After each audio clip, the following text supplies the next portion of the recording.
안녕하세요. 자, 이번 시간 이제 세 번째 계정 과목의 세 번째입니다. 버티고 계시죠? 벌써 포기 안 됩니다. 버티셔야 돼요. 자, 이제 우리 회계에서 써야 될 용어, 회계에서 앞으로 계속 하는 용어가 크게 나누면 5가지랬죠. 자산, 부채, 자본, 그리고 나머지 2개가 수익과 비용인데, 자, 자산, 부채, 자본까지 앞에 잘 소화되셨어요? 그리고 중요한 건 듣고 이해했다. 그건 당연한 거고, 그래도 이해 못했으면 곤란한 거예요. 당연한 거고, 중요한 건 자, 수시로 우리가 말로 뱉어낼 수 있어야 돼요. 그냥 감각적으로 자산, 부채, 자본, 자산, 부채, 차변, 내변, 그리고 대여금, 묘자, 차입금, 선급금, 선수금 이런 것들이 그냥 자연스럽게 튀어나올 수 있도록 자꾸 말로 해보셔야 돼요. 말하는 게 최고입니다.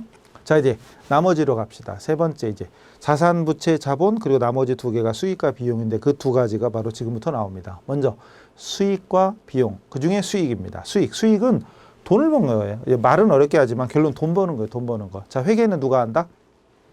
기업이 한다. 그죠? 기업에서 하는 건데, 기업 입장에서 내가 만약 옷가게를 합니다. 옷가게를 하는데 옷을 팔아서 오늘 돈을 벌었어. 제가 음식점을 해요. 식당을 합니다. 그래서 식사 손님들한테 식사 제공하고 돈을 받았어요. 그게 나의 수익입니다. 한마디로 돈 버는 거예요. 수익은 그냥 돈을 버는 겁니다. 기업의 경영활동의 결국은 돈을 버는 것이다. 이건데 책에다 돈 버는 거 이렇게 쓰면 좀 너무 없어 보이잖아요. 그래서 그 공부하는 학자들이, 공부하는 사람들끼리는, 아니지, 학자들, 학문 하는 사람들은 돈 버는 거 이렇게 안 쓰고 이렇게 씁니다. 좀 어렵게. 자본의 증가를 가져오는 원인이다. 결론은 돈 버는 거죠. 여러분이 사업을 해서, 장사를 해서 돈 벌면 여러분 재산이 늘어나죠. 당연한 거잖아요. 자본의 증가를 가져오는 원인. 한마디로 돈을 버는 겁니다. 수익에 속하는 게 뭐 있냐? 자, 제일 먼저 상품, 매출. 상품이 뭐였어요? 뭐더라? 또 이러고 있으면 안 돼. 맨날 뭐더라? 이러면 안 돼요. 상품이 뭐지? 그러면 팔려고 사온 걸 상품이라고 했죠. 팔려고 사온 게 상품이지. 이게 떠올라 말을 해야 돼요. 자꾸 듣고만 이러고 있으면 좀 지나가면 그냥 몰라요. 아무 생각이 안 나. 자꾸 말로 해야 돼요. 팔려고 사온 게 상품이었잖아요. 근데 그 상품을 팔았어. 그게 상품 팔고 받은 대가, 그게 상품 매출입니다. 그러니까 제가 오늘 옷을 사다가 여러분한테 옷 한 벌 싼 걸로 한 35만 원짜리 팔았어요. 티셔츠 하나 35만 원짜리. 그럼 저한테는 상품 매출 35만 원 이렇게 되는 거예요. 아니면 제가 여러분한테, 여러분이 좀 차가 필요하대. 그 차를 팔았어요. 제가 승용차, 싼 걸로 5천만 원짜리 팔았어요. 싸죠, 그죠? 5천만 원에 팔았어요. 그럼 5천만 원. 그 저 장부에 적을 때 그럼 상품 매출 5천만 원 이렇게 적는 겁니다. 그러니까 내가 제가 본업 있죠. 자동차 판매하는 사람은 자동차 파는 거, 식당 하는 사람은 음식 제공하고 돈 버는 거, 제가 옷가게에다 그럼 옷 팔고 돈 버는 거, 그게 바로 이제 상품 매출입니다. 상품을 팔아서 받은 대가, 상품 팔고 받은 대가. 근데 받은 이렇게 썼는데요. 나중에 받을 이렇게 써도 됩니다. 받을 때가 이래도 돼요. 결론은 외상으로 해도 매출은 매출이에요. 돈을 받았든 안 받았든 팔았으면 일단 매출입니다. 그건 나중에 설명 더 드릴게요. 회계에서는 일단 팔면 매출로 봅니다. 돈을 받았다 안 받았다는 차후 문제이고, 일단은 팔았으면 그만큼 회사의 수익이 발생한 거예요. 상품 매출이라는 수익. 자, 그 다음에 임대료. 다시 얘기하지만 조물주의 누구라고요? 건물주. 좋은 세상이야. 그죠? 건물주.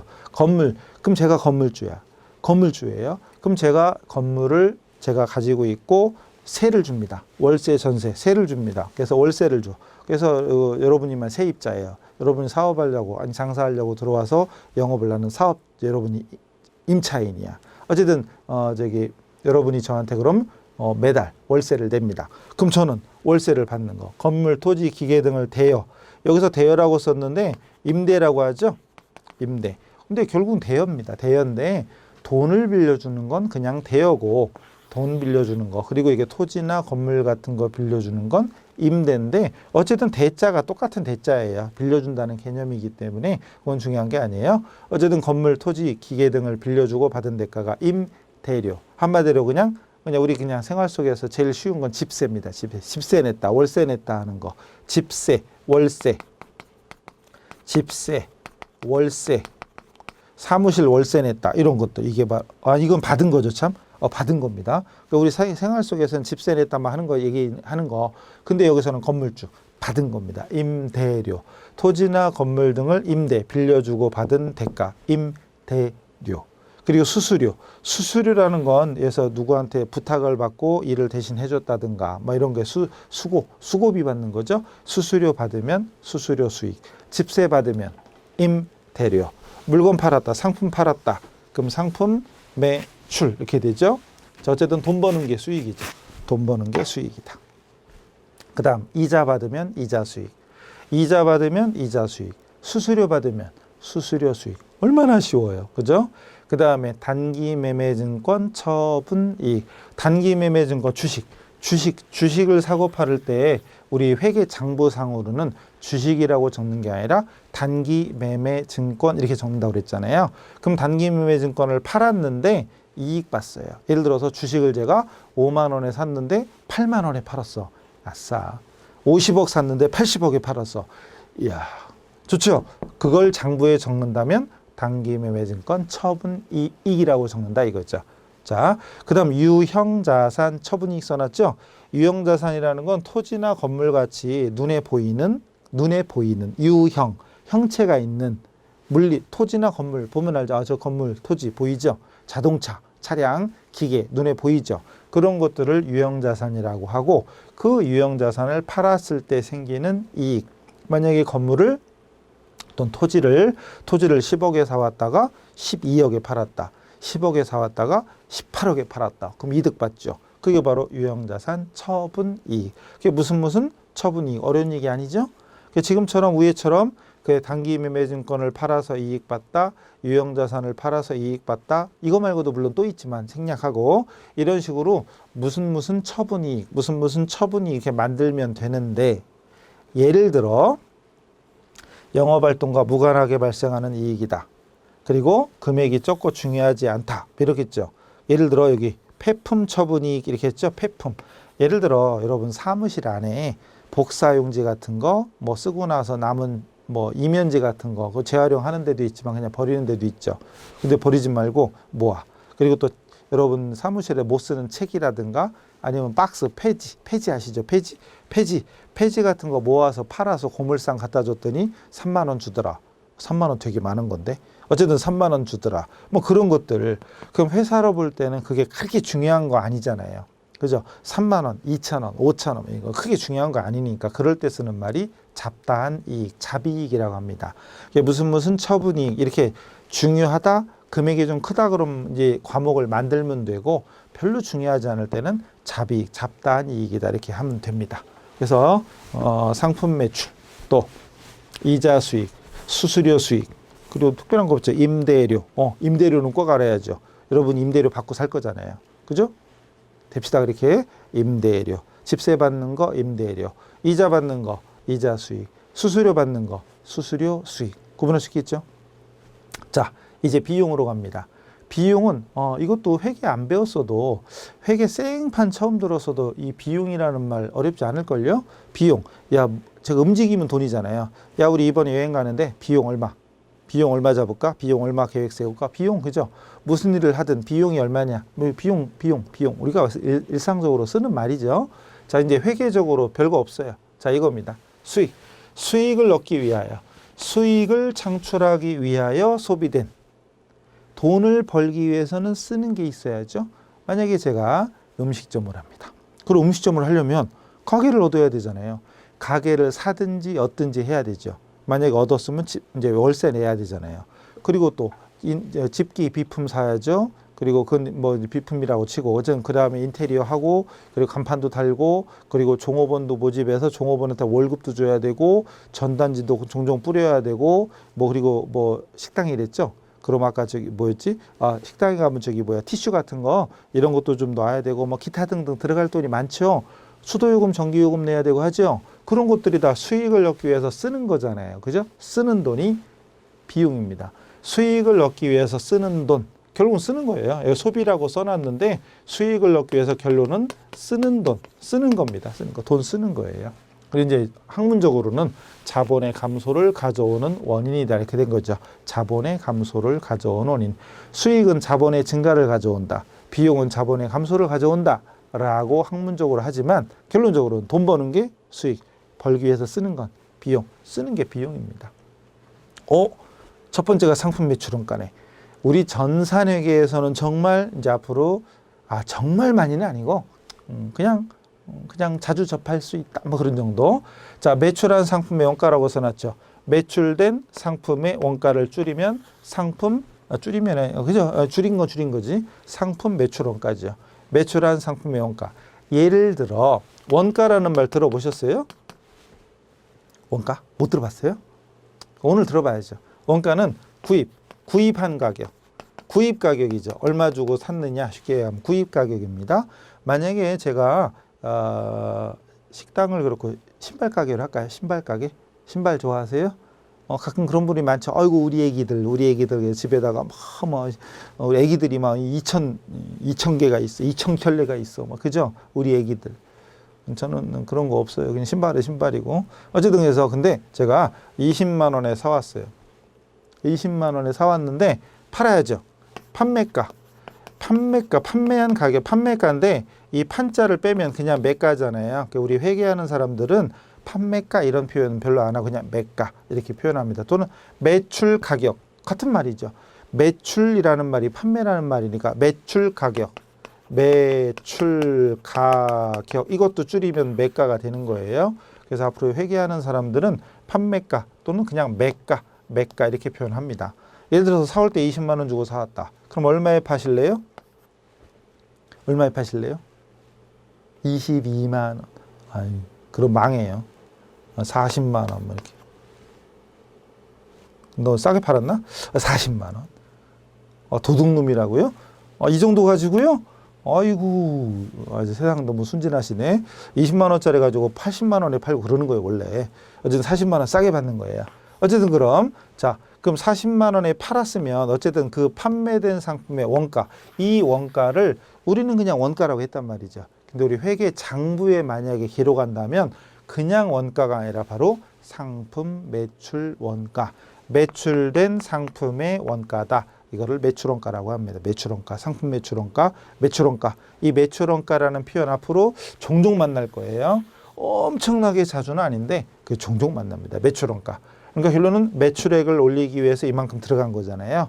그럼 매출액은 돈 버는 거니까 수익이고 원가는 벌기 위해서 쓴 돈, 나간 돈이니까 비용이 되는 겁니다. 그리고 임차료. 제 건물주였으면 건물주면은 건물을 빌려주는 거니까 임대료가 되는 거고 지금은 임차 빌린 거죠. 남의 건물을 얻어 쓰는 거예요. 세 들어서 쓰는 거예요. 세 얻어 쓰는 거예요. 그래서 월세 냈다. 집세 냈다. 그럴 때 우리는 이 임차료라고 합니다. 여기서 주의할 점.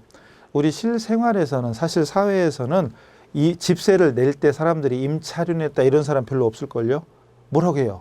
집세 냈다. 그렇죠. 집세 냈다. 또는 임대료 냈다 이러죠. 임대료 냈다. 엄밀하게는 틀린 거죠.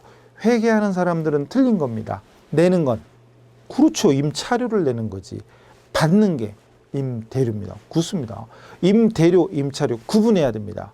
그런데 사회에서는 주는 사람도 임대료 냈다. 받는 사람도 임대료 냈다. 임대료가 너무 올랐어. 막 이런 얘기 하잖아요. 근데 말은 그래도 돼. 그러나 우리 장부에 적을 때는 반드시 임차료와 임대료를 구분해야 됩니다. 받는 건 임대료, 주는 건 임차료. 그렇죠. 중요한 거예요. 엄청 중요한 겁니다. 임차료는 비용, 임대료는 수익. 순간적으로 임대료, 임차료, 수익인가 비용인가 헷갈릴 수 있겠죠. 그러니까 자꾸 말로 하셔야 돼요. 임대료는 수익, 임차료는 비용. 구분할 수 있죠. 그 다음 수수료를 받으면 수수료 수익, 수수료를 주면 수수료 비용. 여기 수수료, 관리유지비. 관리유지비 예를 들어서 도난 방지, 세콤 이런 것도 원래 상표인가요? 몰라. 어쨌든 그 도난 방지 업체 이런 거 있잖아요. 아니면 기장 수수료. 여러분 회사에서도 조만한 기업, 중소기업 이런 개인 기업 이런 데는 세무 신고 같은 거 할 때 자체적으로 하는 경우도 있지만 세무사무소에 맡겨서 하는 경우도 있거든요. 그때 기장 수수료를 낸단 말이죠. 그런 것들이 다 수수료 비용입니다. 받으면 수수료 수익, 주면은 수수료 비용. 건물을 빌려주고 집세를 받으면 임대료. 남의 건물을 빌려 쓰고 집세를 내면 임차료 구분할 수 있겠죠. 임대료, 임차료 구분할 수 있죠. 수수료 수익, 수수료 비용. 그리고 이자. 이자를 받으면 이자 수익. 이자를 주면 이자 비용. 그 다음에 단기매매증권 처분, 손실. 유형자산 처분, 손실. 앞에 했던 거랑 구분되시죠? 아까는 단기매매증권 처분, 이익. 지금은 유형자산 처분, 아까는 이익, 지금은 손실. 끝나는 말이 아까는 이익이고 지금은 손실인 거죠. 그죠? 그 차이죠. 그러니까 회계에서는 아까 수익은 돈 버는 거랬잖아요. 수익은 돈 버는 건데 그 안에는 무슨 이익 이런 말이 다 포함된다 이렇게 생각하시고 비용.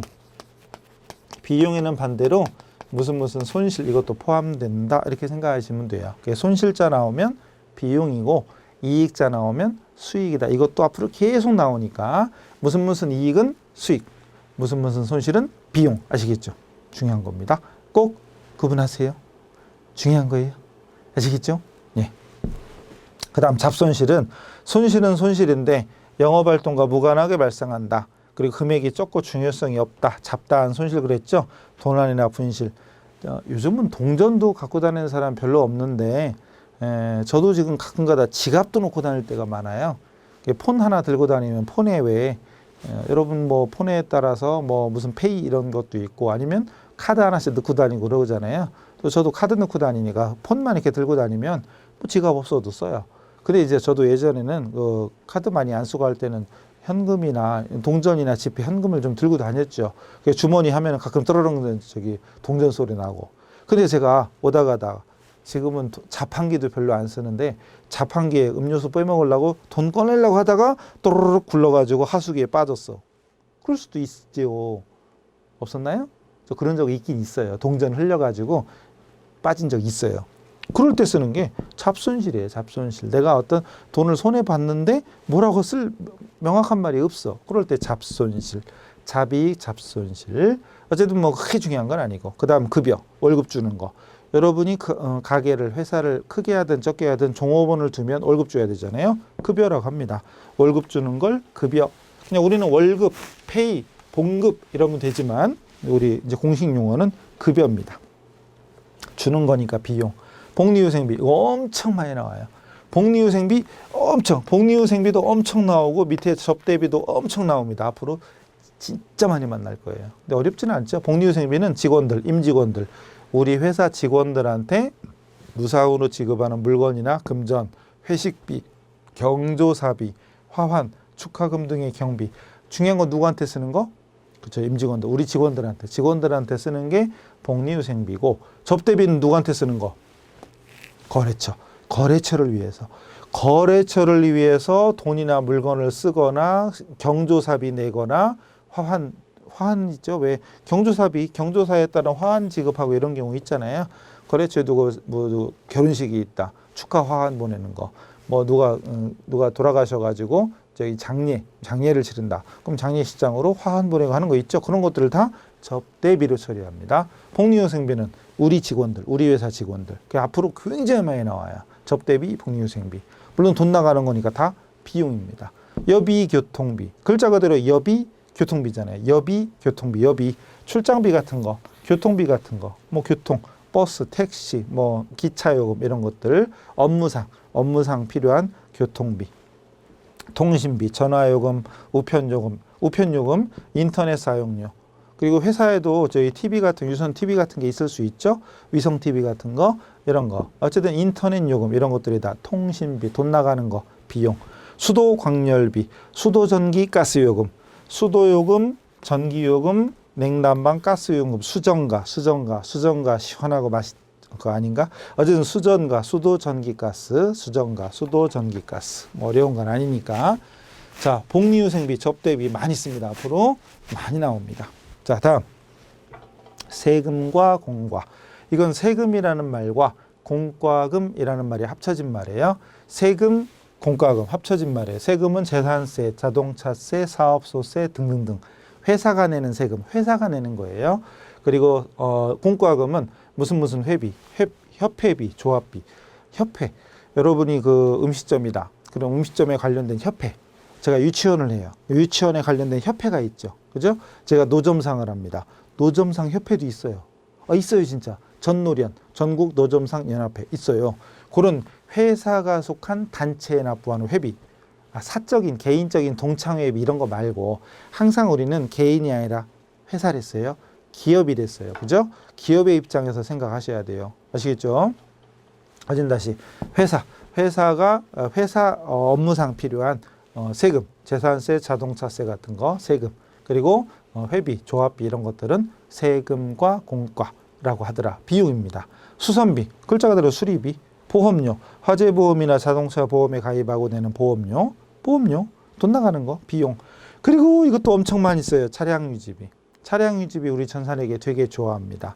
자, 영업용 차량에 대한 기름값, 주차요금, 수선 유지비, 타이어 갈고, 엔진 오일 갈고, 기름 넣고 하는 거 다 차량 유지비. 글자 그대로 차량과 관련된 웬만한 건 다 차량 유지비. 자동차 수리했다. 자동차 사고나 접촉사고 나서 수리했다. 그러면 사실 우리 전산회계가 아니면 수리했으면 수선비라는 과목을 많이 쓰거든요. 우리 전산회계는 수선 유지비. 자동차와 관련됐으면 차량 유지비로 처리합니다. 차량 유지비. 그 다음 교육 훈련비. 교육. 종업원들 업무상 직무교육, 직무능력 향상을 위한 무슨 교육. 그래서 외부 업체에 위탁해서 이제 직원들을 내보내서 교육을 받아라 하든지 아니면 강사를 초빙해서 회사 내에서 직무 훈련을 시킨다든지 어쨌든 들어간 교육 비용 또는 강연료 또는 교육원 같은데 연수원 이런 데 들어가서 입소해서 교육받을 들어간 비용 이런 것들이 다 교육 훈련비입니다. 이런 것들은 다 그냥 보기만 해도 무슨 뜻인지는 이해가 되실 거예요, 아마도. 근데 이런 것들을 자꾸 말로 해야 돼요. 아까 제가 복리후생비, 접대비, 그리고 교육훈련비, 차량 유지비 이런 건 진짜 많이 쓴댔죠. 보험료 이런 것도 말할 것도 없고 자주 씁니다. 도서인쇄비, 신문, 잡지, 그리고 양식지라고 써놨죠. 그러니까 회사에 가면 업무에 필요한 서식 같은 거 인쇄해 놓고 쓰는 경우 있잖아요. 그런 거, 그 명함, 책 같은 거, 도서인쇄, 도서구입비, 그리고 사진 현상료. 회사에서 필요한 사진을 현상했다든가 아니면 프레임카드 같은 거 이런 것들 다 도서인쇄비, 소모품비, 사무용 문구류, 볼펜 같은 거 구입했을 때 들어간 돈, 광고 선전비, 광고비 설명이 필요 없잖아요. 기부금, 기부금 설명이 필요 있어, 그죠? 기부 누구한테 뭔가 물건, 돈이나 물건을 성금, 불의유독기라든가 아니면 있죠? 몰라요. 어쨌든 거시기에 성금, 연말에 무슨 성금을 했다. 어쨌든 기부, 현금이든 아니면 재해를 입은 수재민이나 이런 사람한테 우리 회사에 물건을 기부했다. 아니면 물건을 사다가 기부했다. 이런 것들이 기부금, 다 돈 나가는 거죠. 돈 쓰는 거죠. 어쨌든 비용입니다. 다. 그리고 잡비. 보다 보니까 끝나는 말이 무슨 비자나 료자로 많이 끝나죠. 비료가 많죠. 비료 물론 아닌 것도 있지만 비자나 료자로 끝나는 게 다 비용입니다. 그래서 여기 개수는 되게 많지만 내용 자체는 어려운 게 아니라 거의 어려울 일이 없잖아요. 그죠? 그래서 여기 나오는 이름들을 그냥 이해하는 데는 어렵지 않을 겁니다. 근데 이해로 끝나면 안 돼요. 이해로 끝나면 안 되고 그거를 완전히 내 걸로 만들어야 돼요. 자, 그 다음에 손익계산서. 아까 앞 시간에는 재무상태표가 있었죠. 지금은 손익계산서입니다. 일정 기간, 일정 시점이 아니라 기간입니다. 이건 언제부터 언제까지. 경영성과, 즉 수익과 비용을 한데 모으면 수익과 비용을 모아보면은 수익이 많으냐 비용이 많으냐 비교가 되잖아요. 그럼 내가 지금까지 돈을 벌은 게 많은지 아니면 쓴 게 많은지 성과를 파악할 수 있죠. 경영성과를 파악할 수 있죠. 그 경영성과를 보고하기 위해서 작성하는 보고서가 바로 손익계산서입니다. 그럼 T계정, T자를 구분했을 때 왼쪽이 차변이고 오른쪽이 대변이다라는 얘기를 전 시간에 했었죠. 그죠? 그래서 이유 없어요. 왜 전 시간에는 왜 재무상태표 FP, 재무상태표 했을 때 자산이 무조건 차변이었고 부채와 자본이 대변이었죠. 이거는 이유가 없다고 그랬죠. 수백 년 동안 이렇게 해왔습니다. 우리는 그냥 자산은 차변이다, 부채는 대변이다 이렇게 익혀야 돼요. 자, 그럼 이거는 무조건 익혀야 되듯이 여기서도 수익은 대변이다, 비용은 차변이다. 무조건 익혀야 됩니다. 수익 대변, 비용 차변, 비용은 차변, 수익은 대변 익혀야 돼요.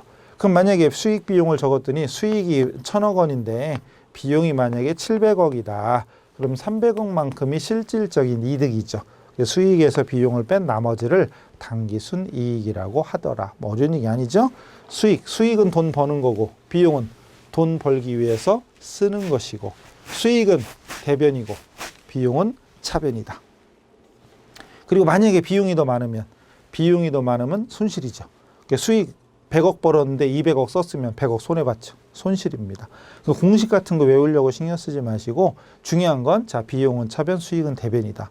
그럼 상식적으로 여러분 이제 최소한의 상식만 쌓였어도 이제 그래 수익이 많으면 버는 게 많은 거니까 이익이고 수익이 크면 이익이 되는 것이고 반대로 거꾸로죠 이건 비용이 크면 손실이다. 상식적으로 이렇게 쉽게 이해하시면 됩니다. 결론은 비용과 수익이라는 뜻만 하시면 공식 같은 거 안 외워도 충분히 할 수 있어요. 이유 불문 비용은 차변, 수익은 대변 이렇게 정리하시면 됩니다. 끝났네요. 그죠? 감사하대요. 감사합니다. 들어주셔서.